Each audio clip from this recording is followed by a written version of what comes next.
নিয়ে কটূক্তি করার বিষয়টা যখন প্রিন্ট মিডিয়া এবং সকল মিডিয়া ছড়িয়ে পড়ছে, তখন প্রাথমিকভাবে ঝিনাইদহ ইমাম পরিষদ কর্তৃক আমরা জেলা প্রশাসক, পুলিশ সুপার মহোদয় এবং হরিণাকুণ্ড উপজেলা নির্বাহী কর্মকর্তা বরাবর আমরা স্মারকলিপি দিয়েছি।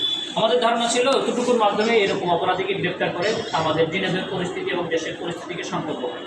কিন্তু এই ঘটনা কয়েকদিন পার হওয়ার পরও যখন আসামিকে গ্রেপ্তার করা হয়নি, তখন আমরা তার ব্যাপারে মামলা করতে আমরা বাধ্য হয়েছি এবং আমি নিজে বাদী হয়ে মামলা করেছি। আমাদের বর্তমান যে কথাটা, সেই কথাটা হচ্ছে এই অপরাধীকে যদি অতি সত্বর গ্রেপ্তার না করে, তাহলে আমরা ঝিনাইদহের সর্বস্তরের ওলামায়ে কেরাম এক ব্যানারে এসে এবং তাওহীদি জনতাকে নিয়ে আমরা দুর্বার আন্দোলন করব এবং পরিস্থিতি কঠিন থেকে কঠিন পরিস্থিতিকে যাবে আমরা সেই আশঙ্কা করছি।